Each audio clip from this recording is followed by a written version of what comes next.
Most people check the license plate before they get into a stranger's car. Ivy Sanderson didn't. After 14 hours on her feet in the St. Agnes emergency room, she would have climbed into a hearse if it promised her a seat and a door that locked out the rain. She didn't know that the black SUV idling at the curb belonged to the most dangerous man in the city, and that he was already sitting in the back seat, watching her with the kind of stillness most people reserve for funerals. Rain fell over the city in thick, slanted sheets, the kind that turned gutters into small, violent rivers and made every streetlight look like it was crying. It was 11:47 p.m. on a Thursday, and Ivy stood under the crumbling awning of St. Agnes Memorial Hospital, holding her phone above her head like a talisman, watching the little blue car icon on the screen crawl toward her location with agonizing slowness. 6 minutes. It had said 6 minutes for the last 11. Her scrubs were soaked through at the shoulders where the awning failed to do its one job. She smelled like hand sanitizer, old coffee, and the particular metallic tang of a trauma bay that never quite washed out no matter how many times she scrubbed her hands raw. Her feet throbbed inside sneakers that had gone soft in the soles 2 years ago and never gotten replaced, because replacing them meant not paying something else. She was 26 years old, and she had been awake for 19 of the last 24 hours. She had started her shift at 7 that morning, covering for a nurse who'd called out with the flu, and somewhere around hour 12 the hospital had asked her, sweetly, desperately, if she could stay for a double. She'd said yes because saying no to a double shift was a luxury reserved for nurses who weren't 3 weeks behind on rent. 3 weeks. The number sat in her chest like a swallowed stone. Her landlord, a heavyset man named Grissom who wore the same brown cardigan every day of the year, had started leaving notes taped to her door instead of knocking. The notes were getting shorter and less polite. The last one had just said, "End of month, no more extensions." Ivy pressed her thumb against her phone screen, refreshing the app as if that would make the car appear faster. The rain came down harder. A siren wailed somewhere blocks away, rising and falling, swallowed eventually by the static hiss of water on asphalt. She thought about the $11 in her checking account and the granola bar she'd eaten for dinner at 9 o'clock, standing over a supply cart because she hadn't had time to sit. A black SUV pulled up to the curb. It wasn't small. It sat low and wide on the wet street, its windows tinted nearly to black, rain sliding off the polished hood in thin silver ribbons. There was no visible license plate light, no rideshare sticker in the windshield, nothing that should have told a rational, well-rested person that this was, in fact, her ride. But Ivy was not rational, and she was not rested.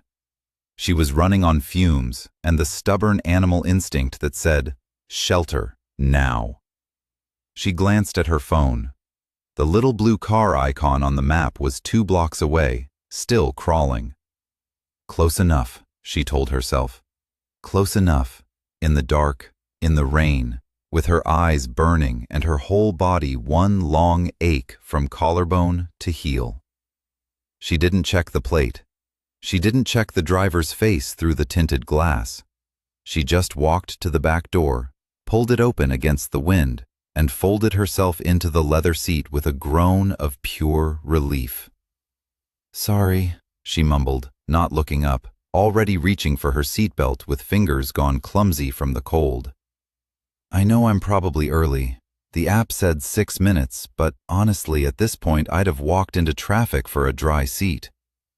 Nobody answered. She should have noticed the silence. She should have noticed that the car didn't pull away from the curb, that the interior smelled nothing like the pine air freshener and fast food wrappers of every rideshare she'd ever ridden in, that it smelled instead like leather and cedar and something colder underneath, like the air right before a storm breaks. She should have noticed the man sitting 18 inches away from her in the dark. She noticed none of it. She leaned her head back against the rest, closed her eyes, and was unconscious before the car had gone a single block. Dario Vitale did not move. He sat with his hands folded loosely in his lap, one ankle crossed over the opposite knee, watching the woman who had just climbed into his car, mistaken it for a stranger's, apologized to him without looking at him, and then fallen asleep against the door like she'd known him her whole life. In 31 years, he had never once had a civilian walk uninvited into his vehicle. Men had died for less than opening this door without permission. His driver, Enzo, met his eyes in the rearview mirror.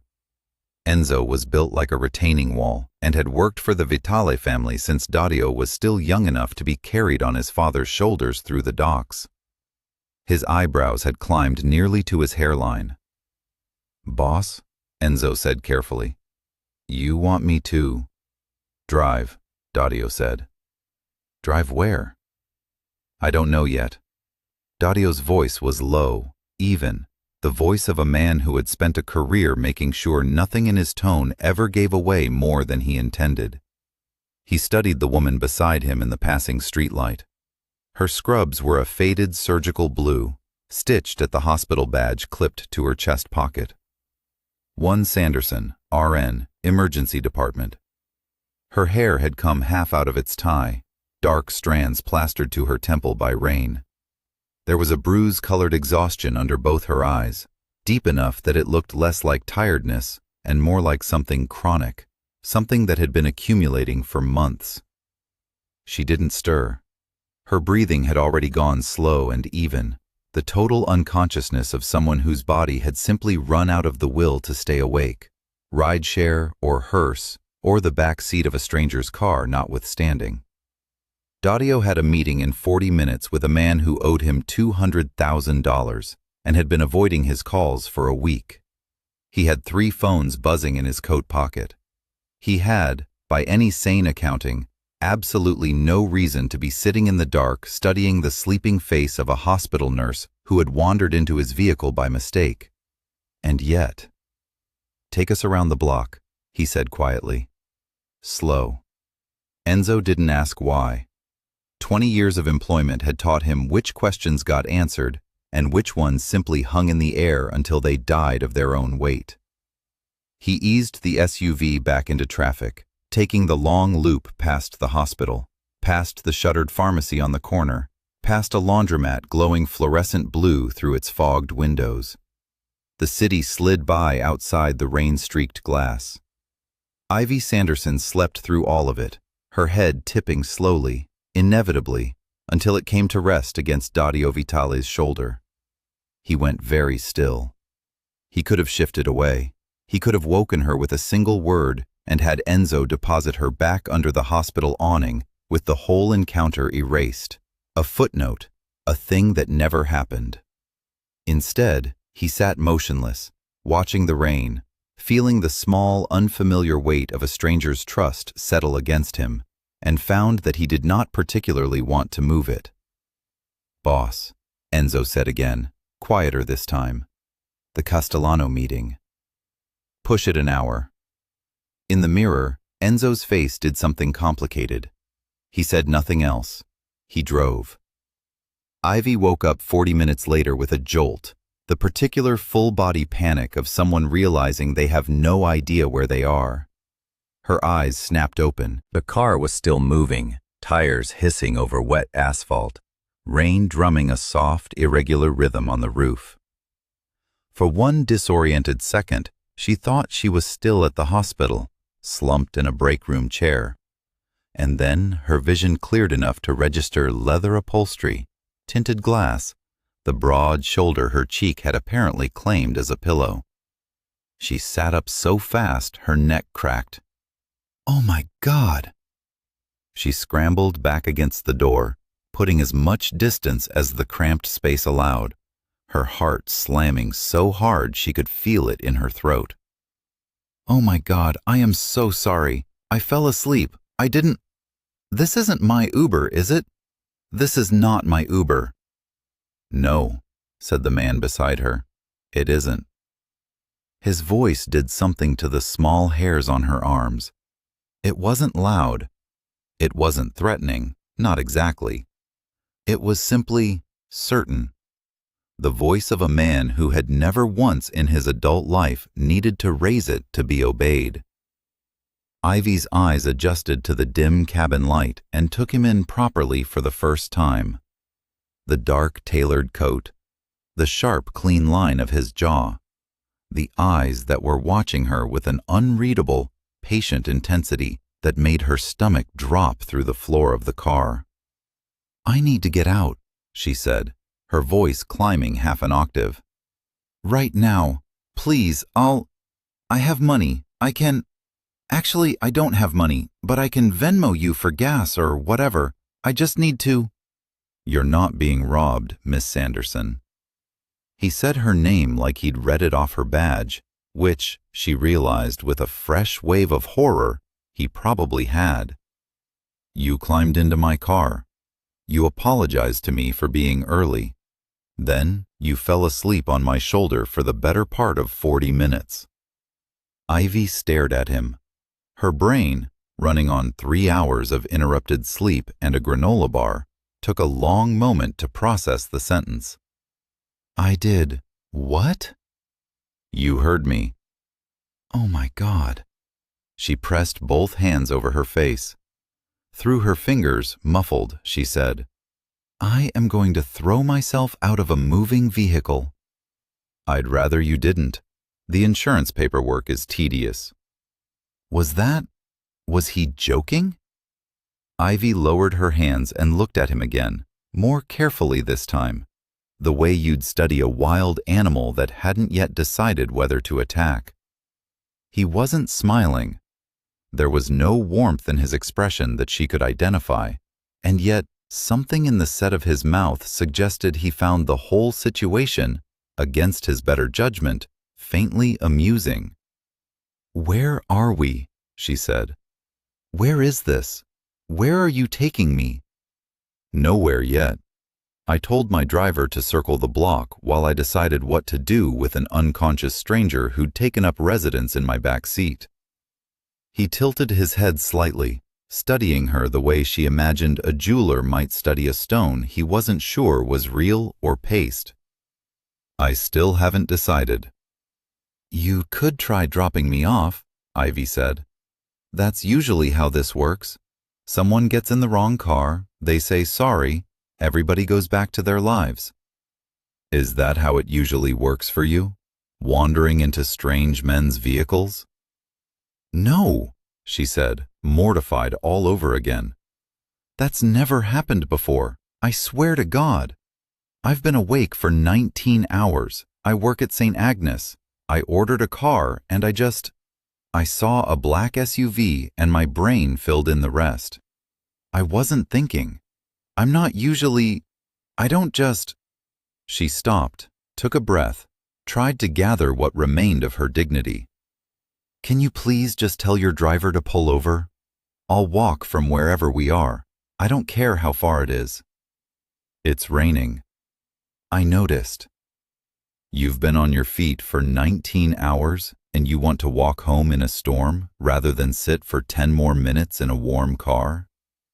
"Yes," Ivy said, with as much conviction as she could muster while sitting in soaked, wrinkled scrubs across from a man who looked like he'd stepped out of the kind of magazine she'd never be able to afford a subscription to. "Because I don't know you, and you clearly have a lot of money, and men with a lot of money who go out of their way to keep strange women in their cars generally are not doing it out of the goodness of their hearts."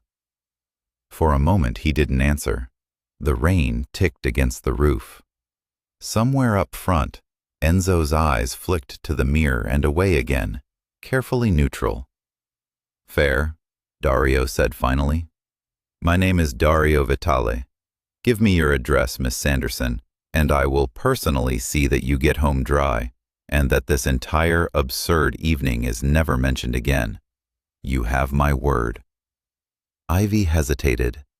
Every instinct she'd built over 5 years of working nights in one of the worst emergency rooms in the city, the instincts that had kept her walking briskly to well-lit subway stations, that had her palming her keys between her knuckles on the 3-block stretch to her apartment, that made her double-check locks obsessively, even on the nights she was too tired to remember brushing her teeth. Every one of those instincts was screaming at her to demand to be let out at the nearest corner, streetlight or no streetlight, rain or no rain. But he'd said his name. People who intended to hurt you didn't usually introduce themselves first. And there was something in the stillness of him, some deep and settled quality that had nothing to do with kindness, but suggested, at least, control. The sense that whatever else was true about this man, he was not the kind of person who did things by accident. And an accident was exactly what she'd need to worry about. 142 Larkspur, she said finally. Above the dry cleaner. You can't miss it. The sign's half burnt out. Enzo, Dario said, without looking away from her. Larkspur. The car turned. They rode in silence for a while, the city sliding by in smears of red and gold through the rain-fogged windows. Ivy sat rigid against her door, watching him from the corner of her eye, trying to place him. He didn't look like old money exactly. Old money in this city tended toward tweed and a kind of practiced, bored disdain. He didn't look like new money either, all flash and logos and watches the size of hubcaps.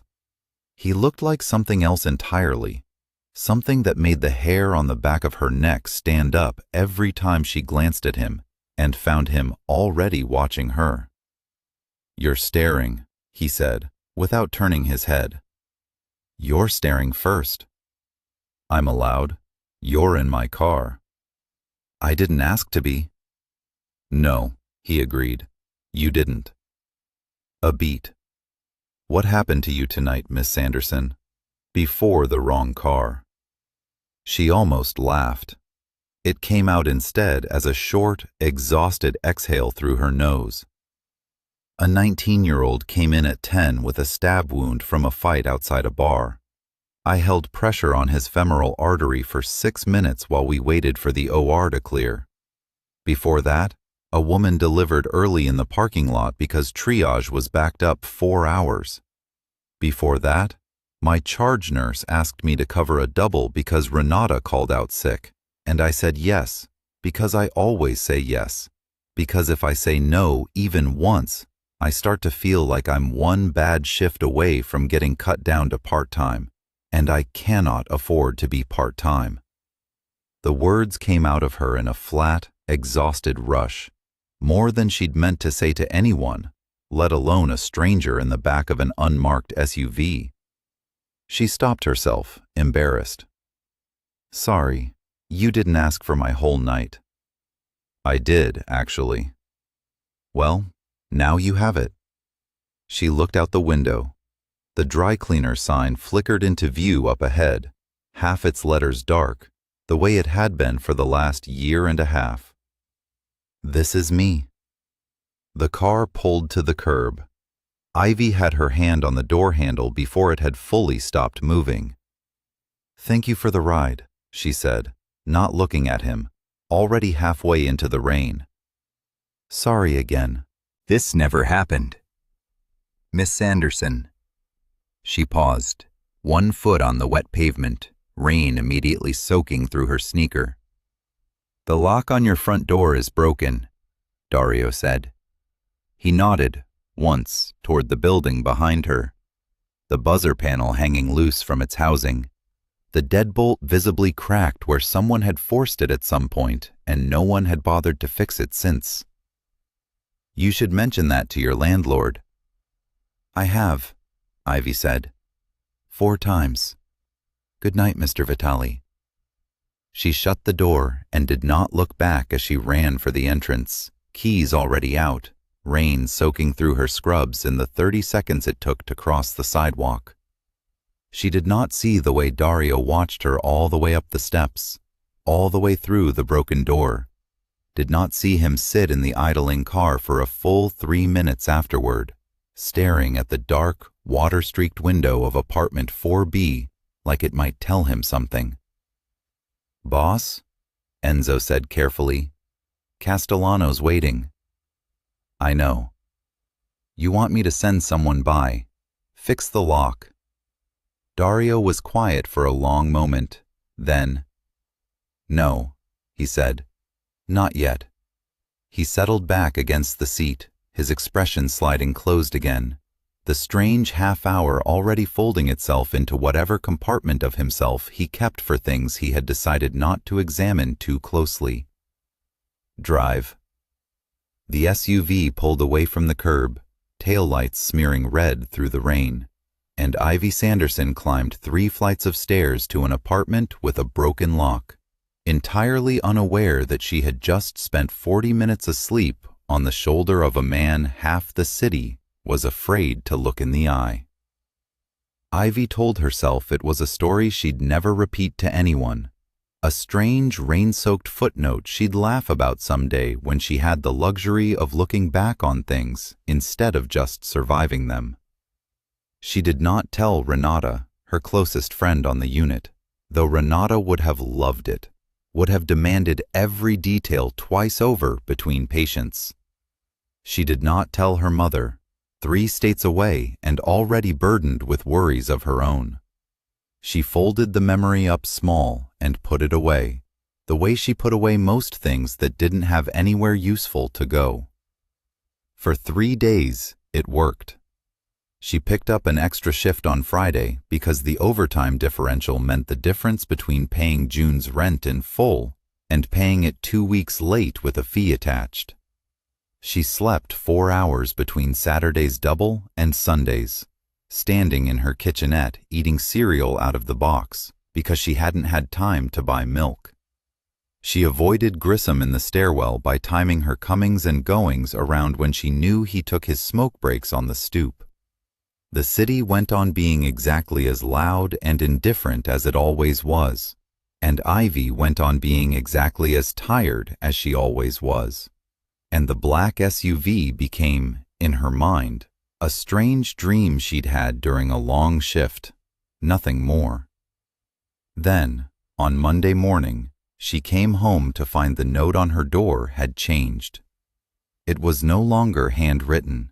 It was typed, on letterhead from a property management firm she'd never heard of, and it used words like "notice to quit" and "72 hours" and "unlawful detainer," and underneath all the legal language was a number, the full balance owed, plus fees, plus a late charge that had somehow doubled overnight, that made Ivy's vision swim.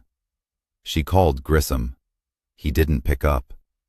She called the number on the letterhead and got a recording that told her, in a flat, automated voice, that the mailbox was full. She sat down on the top step of the stairwell outside her own door, still in her scrubs from the overnight shift, and put her head in her hands. And for the first time in longer than she could remember, she let herself cry. Not loudly, not for long, just a few hot, furious tears that she wiped away with the heel of her palm before anyone could see. She was still sitting there when her phone buzzed with a text from an unknown number. "This is Enzo. Mr. Vitale would like to know if you're free for coffee this afternoon. He says it's about the lock on your door." Ivy stared at the message for a long moment. Then she typed back, "How did you get this number?" and received, 30 seconds later, a single reply. "Mr. Vitale is very thorough." She should have said no. She knew she should have said no. Every rational, self-preserving part of her brain was lit up like a switchboard, screaming that a man who could produce her phone number without her ever having given it to him was not a man to have coffee with, was in fact precisely the kind of man the news anchors on the 11 o'clock broadcast liked to talk about in hushed, careful tones. But she thought about the 72-hour notice taped to her door, and the $11, now closer to $4, in her checking account, and the fact that she had absolutely nowhere else to turn, and she typed back, "Fine. Where?" The coffee shop he named was nothing like she expected. Not some glass-walled penthouse lounge, but a small, unpretentious cafe 2 blocks from the hospital. The kind of place with mismatched chairs and a chalkboard menu. The kind of place Ivy had walked past 100 times and never been able to afford. When she arrived, damp-haired and defensive, arms crossed over her chest, she found Dario Vitale already seated at a corner table with 2 cups of coffee and no visible security detail, which somehow unsettled her more than if he'd arrived with an army. "You didn't have to come," he said by way of greeting, sliding one of the cups toward her. "But I'm glad you did." "Your driver has my number," Ivy said, sitting across from him with as much stiffness as she could manage. "That's not normal, you know that, right? That's not a normal thing that normal men do." "I'm aware I'm not a normal man, Miss Sanderson." "So what are you then?" She wrapped both hands around the coffee cup, more for something to do with her hands than because she wanted it. "Because I looked you up. There's not much. A few real estate holdings, a restaurant group, a shipping company. Nothing that explains why a man with 3 separate businesses is personally texting a nurse he met when she fell asleep in his car." Something flickered across his face. Not quite a smile, but the ghost of one, gone before it fully formed. "You looked me up." "Obviously." "And what did you decide?" "That whatever you actually are isn't in the search results," Ivy said, "which tells me plenty on its own." He studied her for a long moment, the same unreadable, assessing look he'd given her in the car, and Ivy made herself hold his gaze even though every instinct told her to look away first. Finally, he said, "Your landlord filed for eviction this morning. 72 hours, 3 months of back rent, plus fees that appear, on review, to be inflated well beyond what your lease allows." Ivy's stomach dropped. "How do you know that?" "Because I own the building." The coffee cup nearly slipped out of her hands. "You—" She set it down hard enough that liquid sloshed over the rim. "You own my building?" "I acquired it 18 months ago, part of a larger transaction. I don't personally manage tenant relations, obviously. That's what Grissom is for. But I do occasionally review the books, and your file crossed my desk this morning." He said it with the mild, unbothered tone of a man discussing the weather. "The fees he's charging you are illegal under city code. I've already had him removed as building manager. You'll receive a corrected notice by the end of the day reflecting your actual balance, which is considerably smaller." Ivy stared at him. Somewhere in her chest, gratitude and suspicion were fighting a war neither one seemed likely to win outright. "Why?" she said finally. "Why would you do that? You don't know me." "I fell asleep in your car one time. You don't owe me anything." "No," Dario agreed. "I don't. But I also don't like men like Grissom who prey on people who can't fight back.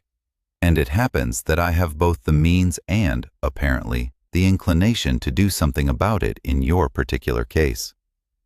He leaned back slightly. "Call it self-interest, if it makes you more comfortable. I dislike disorder in things that belong to me, and a corrupt building manager gouging tenants is disorder." "That's not an answer." "It's the only one you're getting today." Ivy sat with that for a moment, turning it over. Outside the window, the rain from 3 nights ago had finally broken into a thin, watery sunlight, and the street glistened with it. She thought about the note on her door, about the $4 in her account, about the particular exhaustion of being poor that had nothing to do with how hard she worked, and everything to do with how little the world seemed to care that she was trying. "Thank you," she said finally, quietly, because there wasn't really another honest thing to say. "I mean it. That's a huge weight off." "You're welcome. But I want you to know I'm not going to owe you anything for it. I'm not, whatever this is, whatever you think this is, I'm not interested in being anyone's charity case, And I'm definitely not interested in owing favors to a man who apparently gets my phone number and my rental history within 72 hours of meeting me. Something in his expression sharpened, interested. You think I did this to put you in my debt? I think men like you don't do anything for free, Ivy said. I've read enough discharge paperwork on enough people who cross men like you to know that much. For a moment, he didn't respond. Then, unexpectedly, he laughed. A low, short sound, more surprised out of him than offered willingly. You're the first person in a very long time to say something like that to my face, Miss Sanderson. Ivy, she said, before she could stop herself. If you're going to fix my landlord problem and read my rental history, you can at least use my first name. Ivy, he repeated, like he was testing the shape of it. Dario, since we've apparently dispensed with formalities. They sat there a moment longer, the coffee going lukewarm between them, and Ivy felt something shift in her chest that she didn't have a name for yet. Not trust, not exactly, but the beginning of something less rigid than the fear she'd walked in with. She did not know, sitting in that mismatched chair in a coffee shop 2 blocks from the hospital, that the man across from her had, 3 hours earlier, personally made a phone call that resulted in Grissom being escorted out of the building by 2 men who did not work in property management. She did not know that the corrected notice she'd received that evening had been drafted, reviewed, and approved by Dario himself before it was ever sent. She only knew that for the first time in longer than she could remember, someone had looked at her exhaustion and her poverty and done something about it, instead of simply asking her to carry more. It should have made her feel safer. Instead, walking home that evening with the corrected notice tucked in her coat pocket, she felt the particular unease of someone who has just discovered that the ground under her feet is not quite as solid or as neutral as she'd believed. 3 weeks passed in a strange, suspended quiet. Dario did not call again, though Enzo texted twice, once to confirm the new notice had arrived correctly, once, oddly, to ask whether the lock on her door had finally been fixed. It had. A locksmith had shown up unannounced on a Tuesday afternoon, replaced the broken deadbolt with something that looked considerably more expensive than anything else in the building, and left before Ivy could ask who'd sent him, though she already knew. She told herself it was over. A strange encounter, an unlikely kindness, nothing more. She went back to her routine, 12-hour shifts, the occasional double when Renata needed a favor returned, the long walk home past the laundromat and the shuttered pharmacy, the particular loneliness of an apartment too small to hold anything but a bed, a hot plate, and the low hum of a television she rarely had the energy to watch. It was on a Thursday night, 3 weeks to the day after the wrong car, that everything changed again. She was walking home from the late bus stop. Her own car had died months ago, another expense she couldn't justify, when she noticed the man across the street. He wasn't doing anything, exactly. He was simply standing under an awning, not looking at his phone, not smoking, not waiting for anyone she could see, and something about his stillness pinged the same instinct that had once made her palm her keys between her knuckles on dark stretches of sidewalk. She picked up her pace. He crossed the street.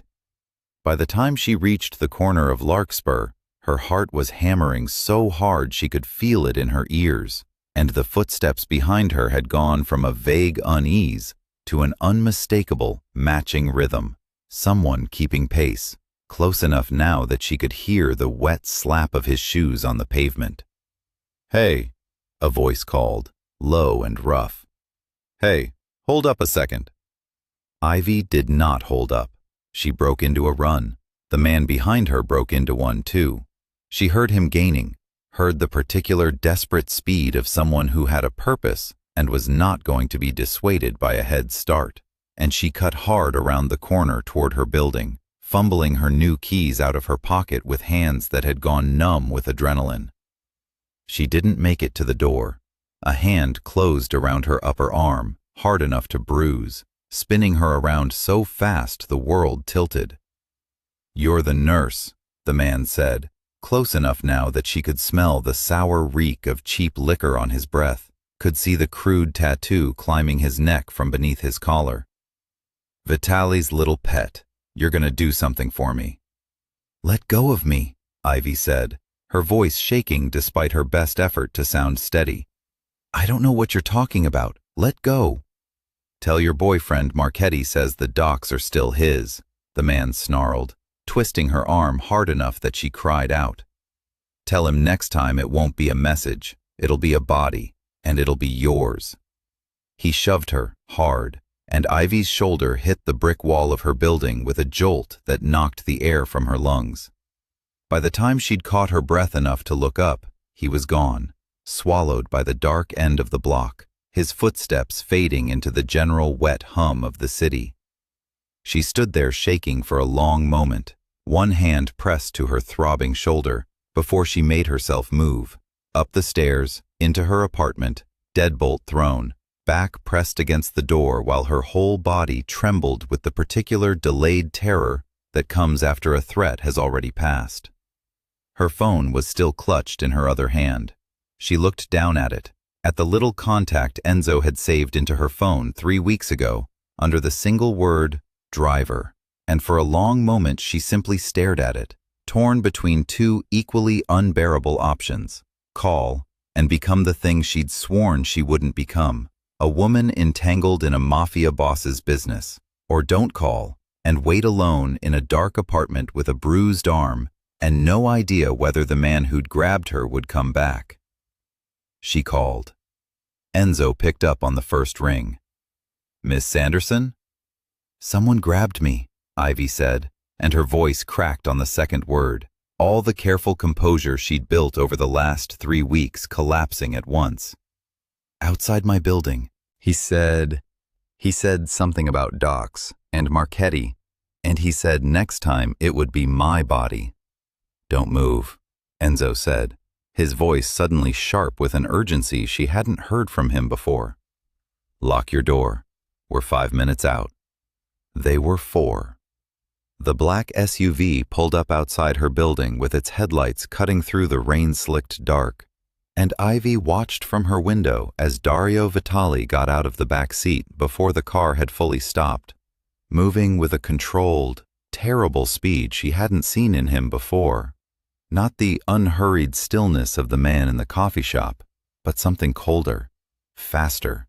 A man who had shed whatever civility he wore in daylight the moment he'd heard what happened. She met him on the stairs, and the look on his face when he saw the bruise already darkening on her arm made something in her chest go very quiet and very afraid. "Who touched you?"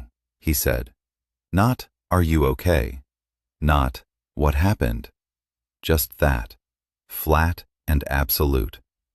"I don't know his name," Ivy said, her voice still unsteady. "He said Marchetti. He said something about docks and a message, and he said next time it wouldn't be a message, it would be my body." Dario's jaw tightened, a muscle jumping near his ear.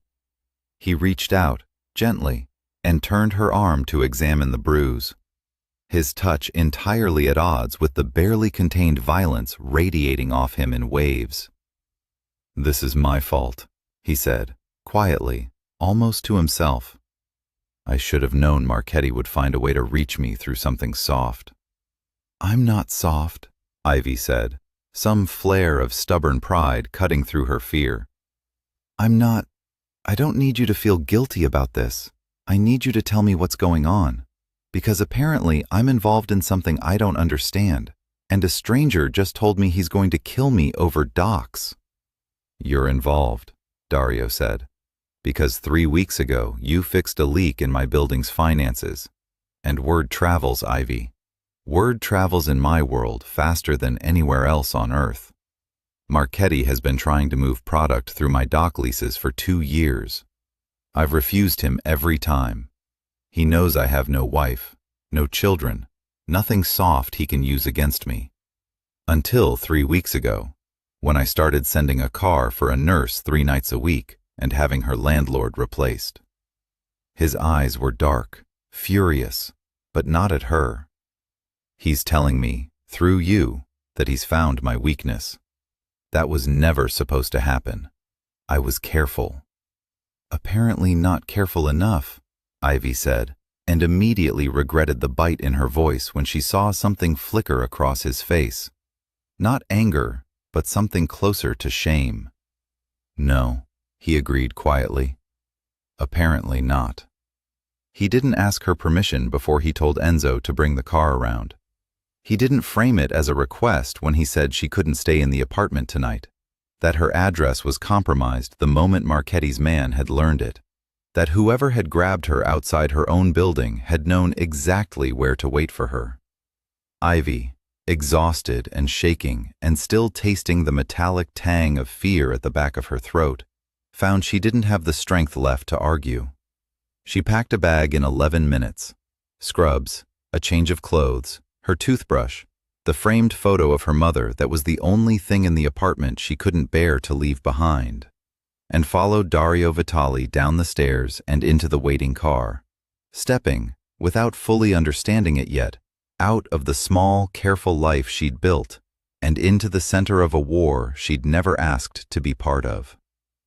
The Vitali estate sat on a bluff overlooking the harbor, close enough to the water that Ivy could hear the low groan of container ships even through the thick glass of the guest suite windows. It was nothing like she'd expected.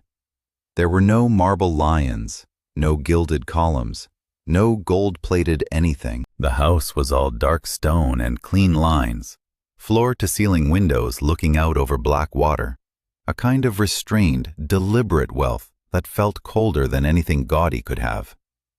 "You'll stay here," Dario said, standing in the doorway of a room larger than her entire apartment, "until Marchetti is dealt with. There's a wardrobe through that door if you need it. My housekeeper, Priya, will bring meals. You're not a prisoner, Ivy. The door isn't locked. But I'd ask you not to leave the grounds without telling Enzo first." "So I'm a prisoner with extra steps."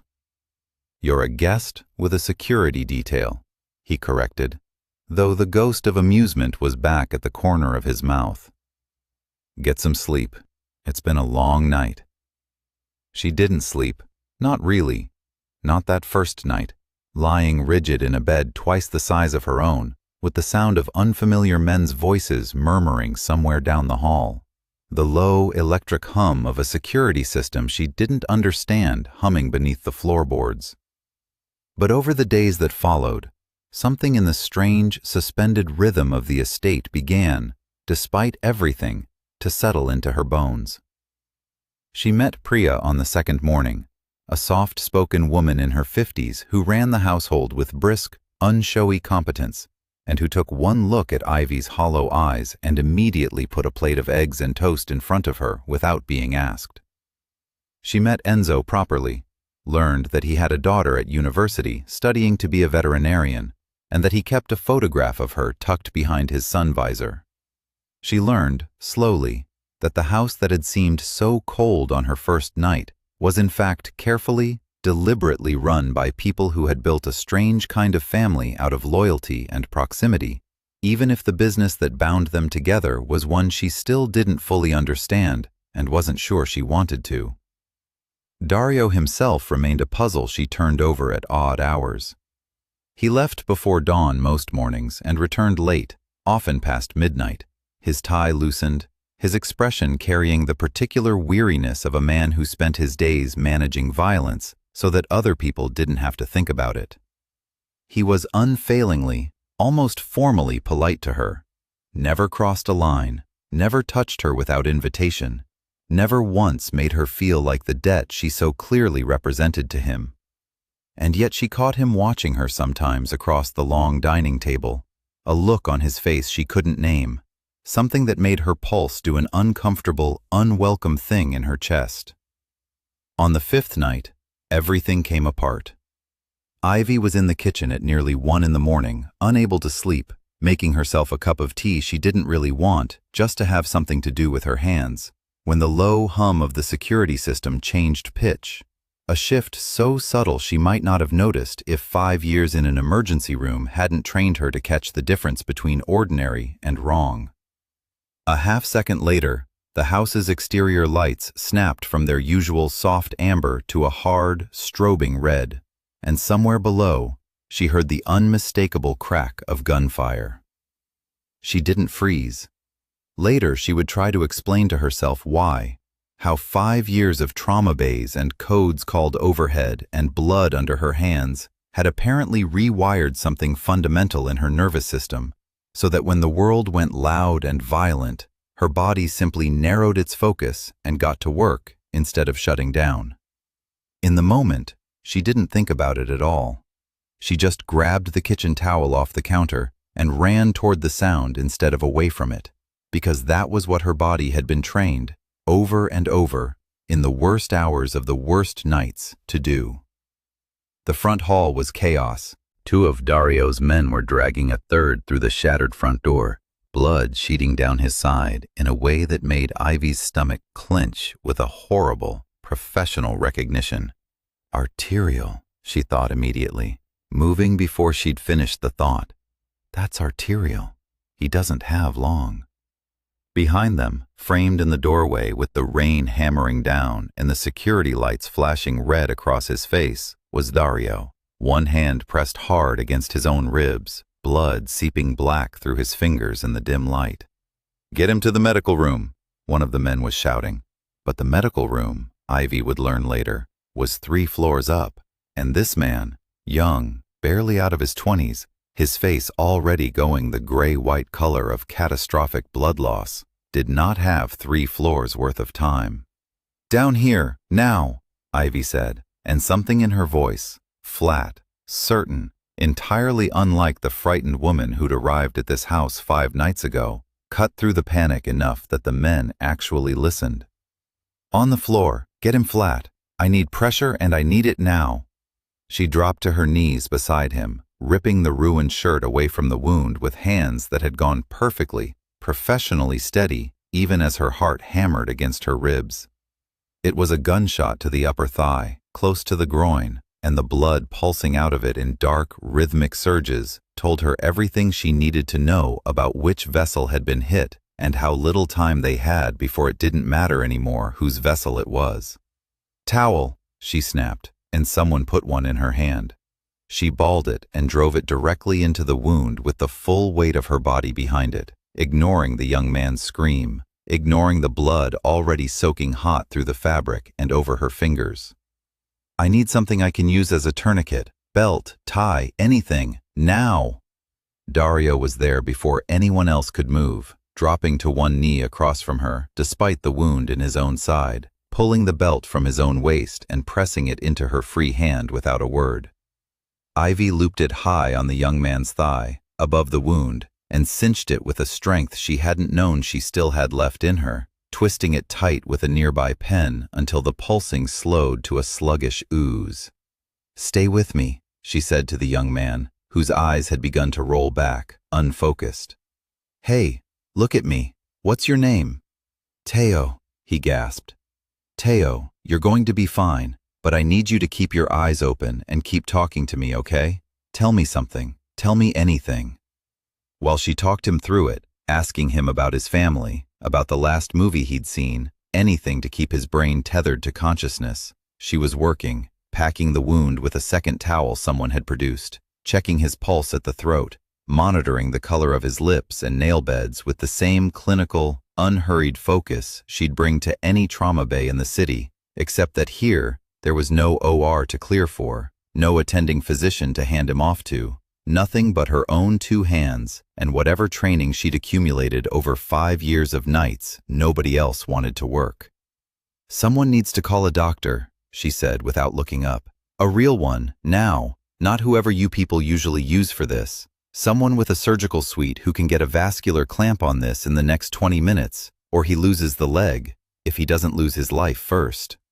"On it," Enzo said, already moving, already barking orders into a phone.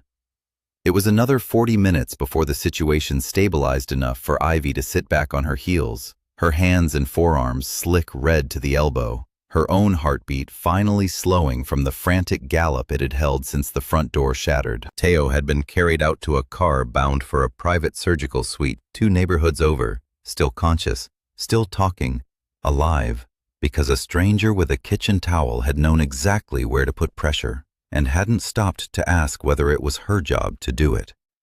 Only then did she turn and see Dario, still sitting against the wall where he'd lowered himself sometime in the last half hour, his hand pressed to his side, his face gone the same gray-white pallor she'd been fighting to keep off Teo's. "You're bleeding," she said, already moving toward him. "It's shallow," he said, though his voice had gone thin and strained in a way that told her it wasn't. "That is not for you to diagnose," Ivy said, pulling his hand away from his side with a firmness that surprised them both. The wound beneath was deep, a graze that had gone deeper than a graze had any business going, blood welling steadily from a gash along his ribs. "You've been sitting here for 40 minutes bleeding while I worked on someone else. He needed you more. That's not how triage works, and even if it were, you don't get to make that decision for me." She was already reaching for the medical kit someone had finally thought to bring down, snapping on gloves with hands that had gone steady again, the adrenaline burning through her in a way that had, at some point in the last hour, stopped being terror and become something closer to purpose. "Lie back. I need to see how deep this goes." He obeyed without argument, which told her more about how badly he was hurt than anything he'd said aloud. Ivy cleaned the wound with a focus that let her ignore, mostly, the fact that her hands were pressed flat against the bare skin of a man's chest, that his breathing had gone shallow and careful under her palms, that despite the blood and the chaos and the 2 bodies on the floor of his front hall, some small, unhelpful part of her brain was cataloging the warmth of his skin, the steady thud of his heart beneath her fingers. "You could have died tonight," she said quietly, threading the first suture with hands that had gone rock steady even as her voice shook. "You could have bled out on your own floor while your men tried to figure out what to do. I've survived worse." "That's not comforting, Dario. That's terrifying." She tied off the stitch, moved to the next. "I didn't sign up for this. I fell asleep in the back of your car 3 weeks ago because I was too tired to check a license plate. I didn't sign up to hold a man's leg together with a belt and a pen, or to sit here stitching gunshot wounds at 2 in the morning, because apparently that's just what happens now." "No," Dario agreed, his eyes fixed on her face with an intensity that made her fingers falter mid-stitch. "You didn't sign up for any of it, and yet here you are."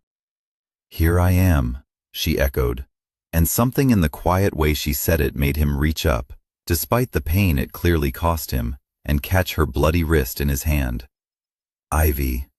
Her name in his voice had gone rough, stripped of its usual careful control. "I am going to end whoever did this, tonight, if I can manage it. Marchetti sent men into my home because he thinks I've gone soft, because he saw a nurse getting into my car, and decided that meant he'd found a way to hurt me that didn't involve a direct fight he knows he'd lose." His grip on her wrist tightened, not painfully, but absolutely. He was right, and I hate that he was right, and I am not going to apologize for what happens to him next. "I'm not asking you to apologize," Ivy said. "I'm asking you to survive it. Finish being stitched up first, then go be terrifying." Something that might have been a laugh, rough and startled, escaped him. "You're a strange woman, Ivy Sanderson." "You're a strange man to fall asleep on," she said, and finished the last stitch, and did not examine too closely why her hands, steady through blood and gunfire and 2 hours of trauma care, chose that particular moment to tremble. The house went quiet again sometime near dawn. Marchetti's men, 3 of them, dead or fled. No one would tell Ivy which, and she found, to her own surprise, that she didn't especially want to know. Had been repelled from the grounds by Dario's security team before they'd made it past the front hall. And the young man named Teo was, according to a terse phone call from the private surgeon 2 neighborhoods over, expected to keep the leg after all. Ivy sat at the kitchen table in the gray, early light, still in her blood-streaked pajamas, both hands wrapped around a mug of tea gone cold an hour ago when Dario found her. He'd changed his shirt, though a thick line of bandage was visible at the collar, and he moved with the careful, deliberate stiffness of a man whose body was reminding him, insistently, of everything it had just been through. "You should be resting," she said without looking up. "So should you." He sat across from her, the way he had that first day in the coffee shop, though everything about the space between them now felt entirely different. "Thank you. For tonight. For Teo. For me." "Don't thank me. I don't want to be thanked. I want—" She stopped, pressed her thumb hard against the rim of the mug, tried to organize the chaos of the last 5 hours into something coherent. "I want to understand what I'm actually part of now, Dario. Because I came here as someone you were protecting from a mess I didn't create. And tonight I found out I'm apparently the reason the mess exists in the first place. And I don't know how to feel about that. And I definitely don't know how to feel about how good I was at it. Holding that towel, threading those stitches. It felt like the ER. It felt like the only thing in the world I've ever been genuinely good at. And it happened in your front hall, with a dead man's blood on the floor 12 feet away." Dario was quiet for a long moment, watching her with an expression that had lost, somewhere in the last 5 hours, whatever careful distance he'd maintained since the coffee shop. "You want the truth?" "I want the truth." "I don't know how to keep you safe and keep you close at the same time," he said. "I have spent my entire adult life making sure nothing soft exists for men like Marchetti to use against me. No wife, no children, no weakness anyone could find and turn into leverage. And then 3 weeks ago, a nurse fell asleep on my shoulder in the rain, and I found I did not particularly want to wake her up. And every instinct I've spent a career building has been telling me since that moment that this is a mistake I cannot afford to make." His jaw tightened. "And I have made it anyway. Repeatedly. Deliberately." Ivy set down the mug. Her heart was doing something complicated and dangerous in her chest, something she recognized from 5 years of watching families in waiting rooms brace themselves for news that would change everything. That particular suspended moment before the world tips one way or the other. "So what happens now?" she said quietly. "Now," Dario said, "I finish what Marchetti started, permanently, so that no one ever again thinks they can reach me through you. And you decide, once it's over, whether you want to walk back into the life you had before you got into the wrong car, or whether you want to stay in this one, knowing exactly what it costs." "And if I choose to stay?" "Then I will spend considerably less time pretending I haven't already fallen for a woman who mistook my car for a rideshare," he said, low and rough, "and considerably more time making sure nothing like tonight ever happens to you again." Ivy looked at him for a long moment, at the bandage visible beneath his collar, at the exhaustion carved into every line of his face, at the strange, careful gentleness he'd shown her from the very first night despite everything he was capable of, and found, to her own quiet astonishment, that the fear she'd carried since the moment she'd woken up in the back of his car had finally, somewhere in the last 5 hours, burned itself down into something else entirely. "Finish it," she said. "Then we'll talk about staying." 3 days later, Marchetti was gone. Not dead, Ivy learned with some relief, but exiled. His operation dismantled piece by piece in a single brutal night that Enzo described to her afterward only in the vaguest terms, watching her carefully for a reaction she didn't give. The city, or at least the part of it that mattered to men like Dario Vitale, went quiet again. The estate's security lights stopped flashing red. The strange, suspended rhythm of the house settled back into something almost peaceful. On the 7th morning, Ivy found Dario in the kitchen before dawn, exactly where he'd been the night everything changed, and set a fresh cup of tea in front of him without being asked. "I called the hospital," she said. "I'm not quitting. I told them I need 3 nights off a week instead of 5, and if they don't like it, I know a very rich man who's apparently on their donor list who might have opinions about that." "You looked that up," Dario said, something like delight breaking through his usual careful composure. "I told you, I do my research." She sat across from him, close enough this time that their knees nearly touched under the table. "I'm not becoming someone who waits at home for you. I'm keeping my job. I'm keeping my patience. But I'm not going back to Larkspur either, and I'm not pretending anymore that I don't know exactly what I'm choosing when I choose you." Dario reached across the table and covered her hand with his thumb tracing slowly over her knuckles, still faintly stained despite 3 days of scrubbing with the memory of the blood she'd washed off them. "Then stay," he said simply. "Not because you owe me anything, not because there's a debt between us. Stay because 3 weeks ago you fell asleep in the wrong car, and somehow, against every rule I've spent my life living by, it turned out to be exactly the right one." Ivy Sanderson had spent 5 years running on empty, holding other people's lives together with her bare hands in a building that never once thanked her for it, going home each night to an apartment with a broken lock and a landlord who saw her as nothing more than a number on a spreadsheet. She had climbed into a stranger's car out of pure exhaustion, expecting nothing, and found instead a man who had rebuilt her whole world around the accident of that single wrong turn. She turned her hand over under his, lacing their fingers together, and for the first time since the rain-soaked night this all began, she let herself stop bracing for the world to take something else away from her. "Okay," she said. "Okay. Wrong car, right life."